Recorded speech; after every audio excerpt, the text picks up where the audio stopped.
The chandelier glittered above the ballroom, casting prisms of light across the polished marble floor. Laughter and clinking glasses filled the air, a symphony of privilege at my father's 70th birthday gala. The elite of Chicago's high society were here, men in tailored tuxedos, women dripping in diamonds, their smiles as sharp as the champagne flutes they held. I stood at the edge of the crowd, my fingers tightening around the stem of my glass, watching the room pulse with self-important energy. My name is Eleanor Grayson, but to my family, I've always been something else, the black sheep. The label clung to me like damp wool, heavy and suffocating. It wasn't just a nickname. It was a verdict, passed down by my father, my siblings, and their circle of sycophants. Tonight, though, that label would become a weapon. I was 38, the youngest of three. My older brother, Marcus, was the golden son, charming, ruthless, the heir apparent to Dad's real estate empire. My sister, Claudia, was the darling, her every whim indulged since childhood. And me, I was the mistake, the one who asked too many questions, who refused to play the game of smiles and secrets.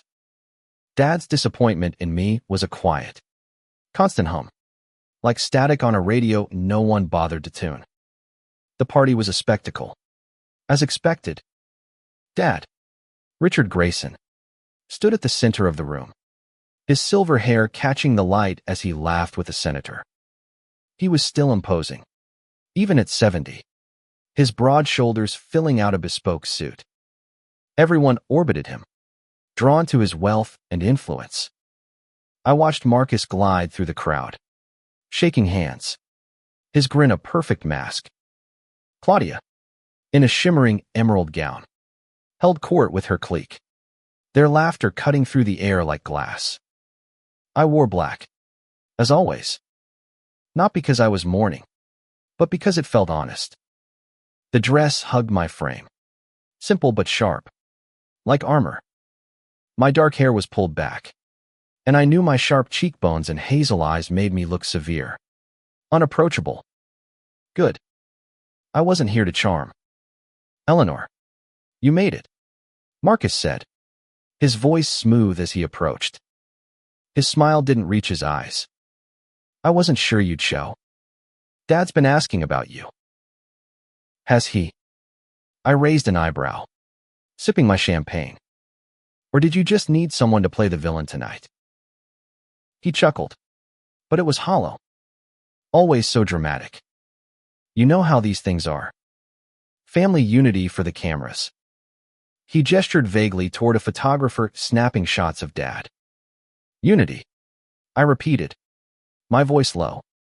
Funny word for a family that whispers black sheep behind my back. Marcus's smile faltered, but he recovered quickly. You bring it on yourself, Ellie. Always stirring the pot. He walked away before I could respond, melting back into the crowd. I felt the familiar sting, the one that had followed me since I was a teenager. The time I'd refused to attend Dad's third wedding because his bride was younger than me. The time I'd called out Marcus for skimming profits from one of Dad's charities. The time I'd walked away from the family business to start my own nonprofit, only to be told I was throwing away my legacy. I wasn't perfect. I was stubborn, sharp-tongued, and unafraid to call out hypocrisy. But I wasn't the caricature they'd painted. Not entirely. The music shifted, a slow waltz, and Dad took the stage. The crowd hushed as he raised a glass, his deep voice carrying over the room. Tonight, he began, we celebrate not just my 70 years, but the legacy of the Grayson family. My children Marcus, Claudia, and Eleanor are my pride. Together, we've built something enduring. The room erupted in applause, but I felt my stomach twist.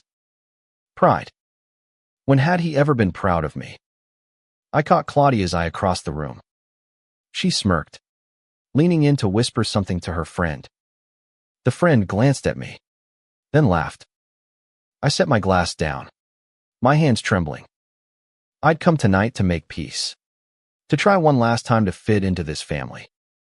But as I stood there, surrounded by their judgment, I realized peace wasn't an option. Not for me. Not here. The ballroom felt smaller, the air thicker. I slipped through the crowd, my heels clicking against the marble as I made my way to the terrace. The night air was cool, a relief against my flushed skin. Lake Michigan stretched out before the estate, its surface glinting under the moon. I leaned against the railing, trying to steady my breathing. "You okay, Ellie?" I turned to see my cousin, Lila, stepping onto the terrace.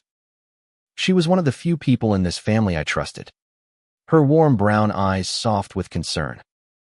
At 35, she was closer to me in age and temperament, always a bit of an outsider herself. "They're at it again," I said, my voice barely above a whisper. "I can feel it. The whispers. The looks. I'm the entertainment tonight." Lila sighed, brushing a strand of auburn hair behind her ear. "They're jealous. You know. You've built something real with your nonprofit. They can't stand that you don't need their approval." I gave a bitter laugh. They don't see it that way. To them, I'm the failure who turned her back on the family fortune. "Then show them they're wrong," Lila said, her voice fierce. "You don't have to play their game, but you can still win." Her words lingered as I stared out at the water. Win. I wasn't sure what that looked like anymore. But as I stood there, the weight of years of resentment settled into something sharper, something resolute. I didn't know it yet, but tonight would be the night I stopped running from their label. Tonight, I'd embrace it, and I'd make them regret ever calling me the black sheep. The terrace was my refuge, but it couldn't shield me from the truth. Inside, the party continued, a glittering cage of expectations and lies. I could still hear the faint hum of music, the clink of glasses, the murmurs of people who'd never understand me. Lila's words echoed in my mind. You can still win. But winning didn't mean fitting in. It meant rewriting the rules. I returned to the ballroom, my resolve hardening with each step. The crowd parted slightly as I moved, their glances a mix of curiosity and disdain. I caught sight of Dad near the bar, his laughter booming as he regaled a group with some story of his business triumphs. Marcus was at his side, ever the dutiful son, nodding along. Claudia was across the room, her emerald gown catching the light as she tossed her head back, laughing at something her husband, James, said. James. The thought of him made my jaw tighten. He was charming, polished, and utterly spineless. The perfect match for Claudia's ambition. Together, they were a power couple, always scheming to secure their slice of Dad's empire. I'd overheard them once, years ago, plotting to convince Dad to rewrite his will in their favor. I'd never forgotten the way Claudia's eyes gleamed when she talked about securing the future. I scanned the room, my gaze landing on a familiar figure, Mr. Hargrove, Dad's lawyer. He was a wiry man in his 60s, his gray suit blending into the crowd. But his presence was significant. Hargrove wasn't just Dad's attorney. He was the keeper of the Grayson family trust, the legal scaffolding that held our wealth together. I'd worked with him briefly when I set up my nonprofit, navigating the legalities of funding. He was meticulous, loyal to Dad, but fair. And he knew things about the trust that my siblings assumed I'd never cared to learn. An idea began to take shape, dangerous and thrilling. The trust. It was the invisible thread tying this family together, the source of Marcus and Claudia's arrogance. They lived like kings because of it, their lifestyles funded by Dad's fortune. doled out in monthly allowances that they treated as their birthright. But I knew something they didn't.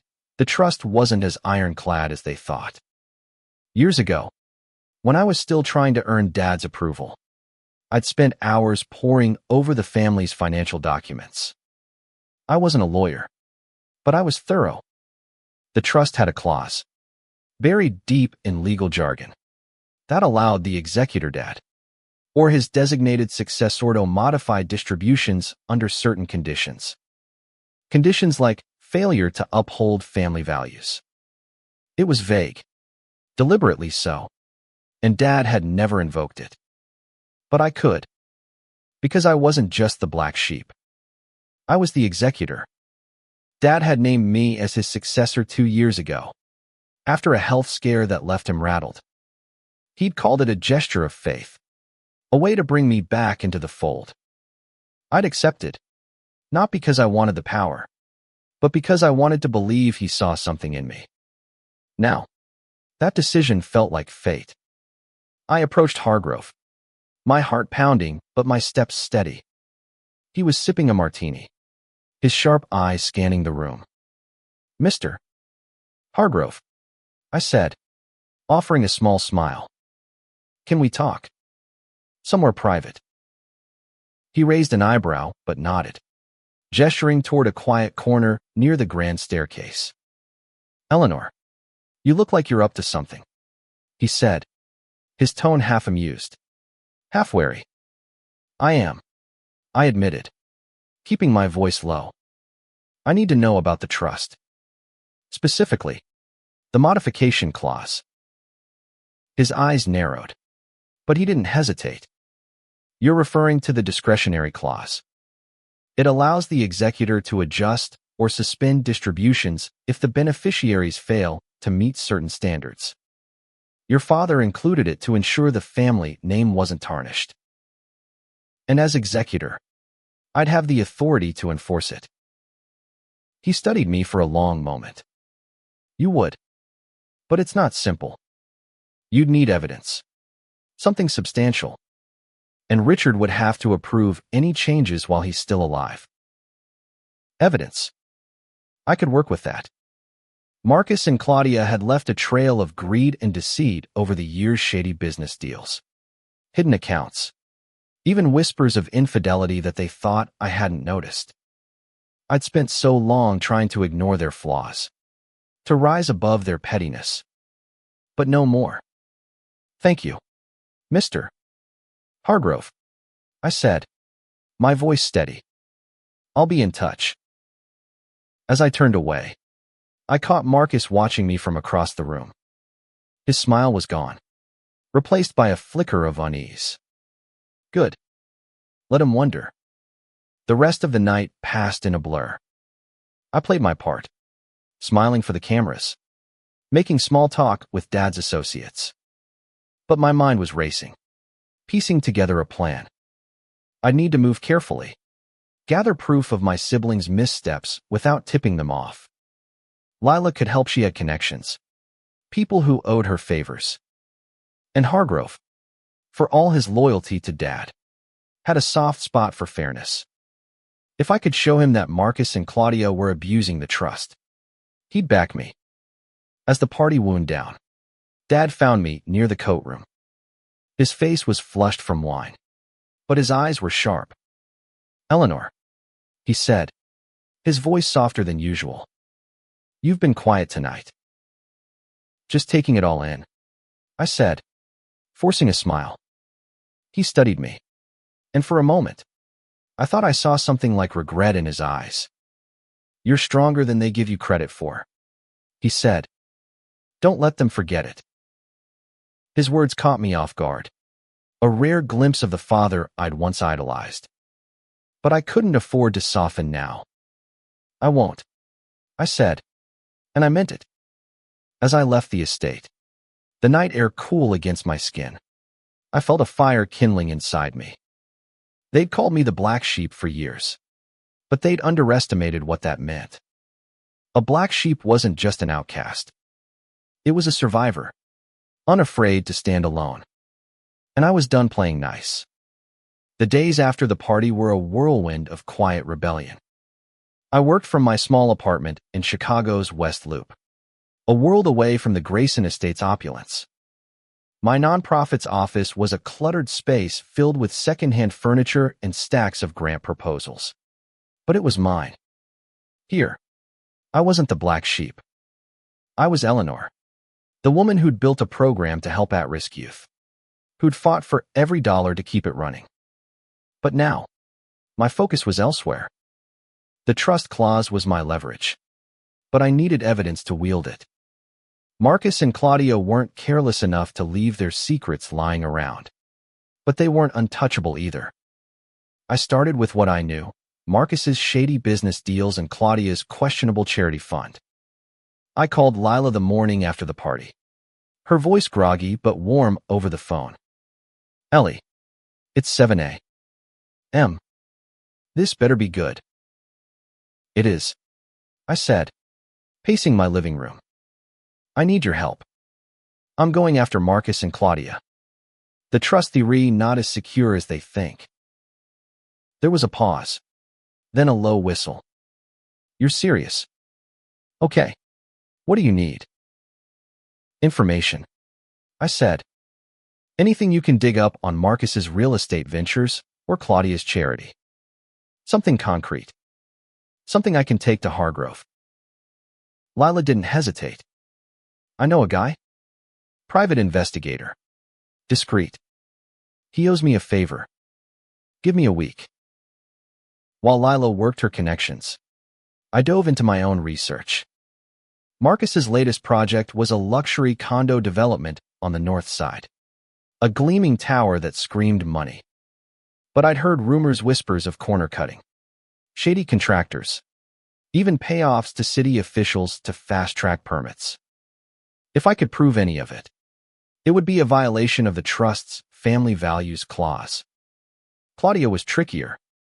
Her charity, a foundation for children's education, was her public persona's crown jewel. But I'd always suspected it was a front. She threw lavish galas to raise funds, yet the actual programs seemed underfunded, the money vanishing into vague, administrative costs. If I could get financial records, I might find proof of embezzlement. I spent hours combing through public records, cross-referencing names, dates, anything that might connect the dots. My apartment became a war room, papers strewn across the coffee table, my laptop glowing late into the night.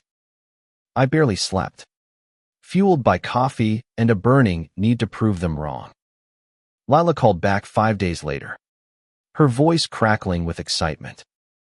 "You're gonna love this. My guy found something on Marcus. Emails. Ellie. Between him and a contractor. They're not exactly subtle about the bribes." My heart raced. "Can you get me copies?" "Already on their way." "And Claudia?" "He's still digging, but he says her charity's books are a mess. Give him a few more days." The emails arrived that evening, encrypted and sent through a secure link. I opened them, my breath catching as I read. Marcus had been careless, his arrogance bleeding through in every line. "Make sure the inspector looks the other way." One email read, "The usual amount should do it." Another mentioned a bonus for a city council member who'd pushed the permits through. It was damning. Exactly what I needed. I forwarded the emails to Hargrove with a carefully worded message, asking for a meeting to discuss concerns about the trust's integrity. He responded within hours, agreeing to meet at his office downtown. The meeting was tense. Hargrove's office was all dark wood and leather, a stark contrast to the chaos of my apartment. He sat behind his desk, the emails printed out in front of him. "This is serious, Eleanor," he said, his voice measured. "If these are authentic, they could justify action under the trust clause. But Marcus is your brother. Are you sure you want to go down this road?" I leaned forward, my hands clasped tightly. "They've spent years tearing me down, mister. Hargrove. They don't get to hide behind family while they break every rule it's supposed to stand for. He nodded slowly, his expression unreadable. I'll need to verify these. And we'll need your father's approval for any changes to the trust. I know, I said. But there's more. Claudia's charity am working on proof. Will you hear me out when I have it? He gave a small smile, the first I'd seen from him. You're not what they say you are, Eleanor. I'll hear you out. I left his office feeling lighter, like I'd shed a layer of the weight I'd carried for years. But the victory was short-lived. That evening, Marcus called. Ellie, he said, his voice tight. What are you playing at? Hargrove's been asking questions about my projects. I kept my tone even. Maybe he's just doing his job. Don't mess with me, he snapped. You think you can dig into my business and walk away clean? You're out of your depth. Maybe you're the one out of your depth. I shot back, my voice cold. You've been sloppy, Marcus. And I'm not the only one who's noticed. I hung up before he could respond, my heart pounding. I'd crossed a line, and there was no going back. Marcus would come for me now, and Claudia wouldn't be far behind. But I was ready. The next day, Lila's investigators sent a new file, preliminary records from Claudia's charity. They were incomplete, but there were red flags, large transfers to personal accounts. Expenses that didn't add up. It wasn't enough yet, but it was a start. As I sat in my apartment, the city lights flickering outside, I realized something. This wasn't just about revenge. It was about justice, about holding them accountable for the greed they'd cloaked in the Grayson name. And maybe, just maybe, it was about proving to myself that I was more than their label. The city hummed outside my window, but inside my apartment, the air was thick with tension. The evidence against Marcus was solid, but Claudia's charity was proving harder to crack. Her financial records were a maze, designed to obscure rather than reveal. I needed more, and I needed it fast. Marcus's call had been a warning shot. He knew I was digging, and he wouldn't sit idly by. Lila's investigator, a gruff man named Tom, became my lifeline. We met in a nondescript coffee shop, the kind of place where no one looked twice at anyone else. Tom slid a flash drive across the table, his expression grim. Claudia's smarter than Marcus, he said, his voice low. She's got layers of protection dummy accounts, shell companies. But I found a thread. One of her consultants is a front. Money's being funneled to an offshore account in her husband's name. I took the flash drive, my fingers tingling with anticipation. How long until you can tie it directly to her? A few days. Maybe. She's careful, but not perfect. I nodded, slipping the drive into my pocket. Keep going. I need something airtight. Back at my apartment, I pored over the new data. The consultant, a vague entity called Bright Futures LLC, had received millions from Claudia's charity over the past 3 years. Cross-referencing bank records, I found payments to James's personal account, disguised as investment returns. It was clever, but not clever enough. If I could link those payments to Claudia's direct approval, I'd have her. Meanwhile, Marcus was circling. He didn't call again, but I felt his presence. A colleague at my nonprofit mentioned a consultant asking questions about our funding, probing for weaknesses. I knew it was Marcus, looking for leverage to discredit me. He'd always been good at playing dirty. I met with Hargrove again, this time armed with Tom's preliminary findings on Claudia. His office felt colder now, the stakes higher. These are concerning, Hargrove said, flipping through the documents. But they're not conclusive. You'll need more to justify suspending her trust distributions. I'm working on it, I said, my voice steady despite the knot in my stomach. What about Marcus? The emails. I verified them, he said, his tone grave. They're authentic. I've drafted a proposal to suspend his distributions, pending your father's approval. But Eleanor, this will cause a firestorm. Are you prepared for that? I met his gaze. I've been preparing for it my whole life. He nodded, a flicker of respect in his eyes. I'll arrange a meeting with Richard. You'll need to present your case directly. The idea of facing Dad was daunting. He'd always been larger than life, a man whose approval I'd craved even as I rebelled against him. But this wasn't about approval anymore. It was about truth. That night, Lila came over, bringing takeout and moral support. We sat on my couch, surrounded by papers and empty coffee cups. You're really doing this, she said, her voice a mix of awe and worry. They're not going to take it lying down. Ellie. I know, I said, staring at the city skyline. But they've been living off Dad's money while dragging his name through the mud. Someone has to stop them. Lila reached for my hand, squeezing it. Just be careful. Marcus and Claudia, they fight dirty. Her warning lingered as I prepared for the meeting with Dad. I spent the next day refining my case, organizing the evidence into a clear, damning narrative. Marcus's bribes were laid out in black and white, supported by emails and financial records. Claudia's charity fraud was less complete, but the offshore account was a strong lead. I'd have to rely on Hargrove's trust in me to push it through. The meeting was set for a Friday morning at Dad's office, a sleek penthouse suite overlooking the Chicago River. I dressed carefully, choosing a tailored blazer and skirt, professional but unyielding. I wanted Dad to see me as I was, not the black sheep, but the daughter who'd fought for what was right. When I arrived, Dad was behind his desk, his face unreadable.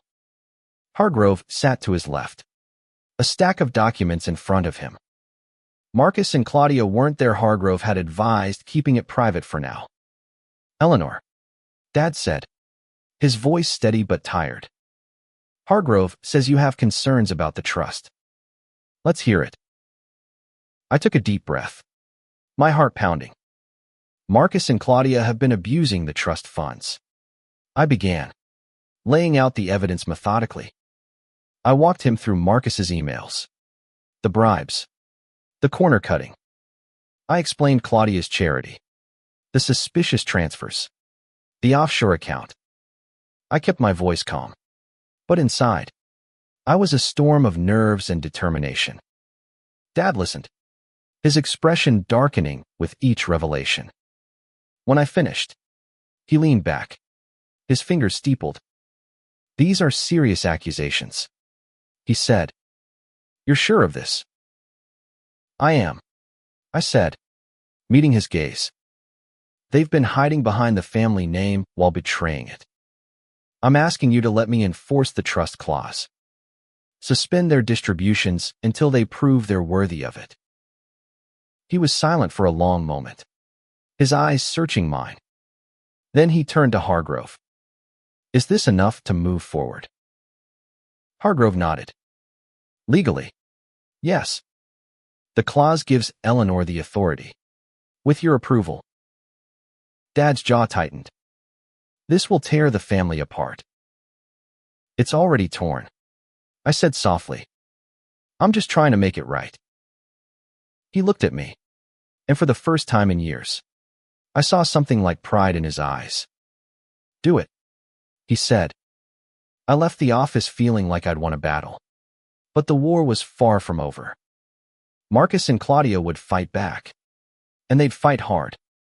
But I was ready. The black sheep was done running. The decision was made, but the consequences came swiftly. Hargrove drafted the paperwork to suspend Marcus and Claudia's trust distributions, and Dad signed off, his signature heavy with reluctance. I knew this would change everything, not just for them, but for me. The Grayson family, already fractured, was about to break wide open. Marcus was the first to react. He stormed into my nonprofit's office 2 days later, his face flushed with rage. The staff scattered, sensing the storm. "What the hell did you do, Eleanor?" he roared, slamming a copy of the trust suspension notice on my desk. "You think you can cut me off?" "Me?" I stood, my voice calm but firm. "You did this to yourself, Marcus. The bribes, the payoffs, you thought no one would notice." His eyes narrowed. Venomous. "You're jealous. You've always been jealous. You think you're some saint, running this pathetic little charity. You're nothing without Dad's money." "That's where you're wrong," I said, stepping closer. "I built this without a cent from the trust. Can you say the same about your life?" He laughed, a harsh, bitter sound. "You're playing a dangerous game, Ellie. You won't win." He left, but his words lingered, a reminder of the fight ahead. Claudia was next, more subtle but no less vicious. She didn't confront me directly. Instead, I woke to a flood of emails from donors, questioning my nonprofit's integrity. A smear campaign. Classic Claudia. Anonymous posts on X accused me of mismanaging funds, complete with forged documents. I spent hours reassuring donors, my team scrambling to counter the lies. Lila was furious when she heard. "She's trying to ruin you," she said over coffee, her hands clenched around her mug. "We need to hit back." "We will," I said, my resolve unwavering. "Tom's still digging on her charity. If we can prove the fraud, she's done." Tom delivered 3 days later. The flash drive contained everything: bank statements, emails, even a recorded call where Claudia instructed her accountant to move the funds quietly. The offshore account was linked directly to her. The amount staggering. Millions, siphoned from children who needed it most. I took the evidence to Hargrove, who reviewed it with a grim nod. "This is enough," he said. "Claudia's distributions are as good as gone." But the victory felt hollow. The family was unraveling, and I was at the center of it. Dad called me that night, his voice heavy. "Eleanor, this is tearing us apart. Was it worth it?" I swallowed hard, the weight of his words pressing down. "They betrayed you, Dad. They betrayed all of us. I'm trying to protect what you built." He was silent for a long moment. "I know," he said finally, "but it hurts."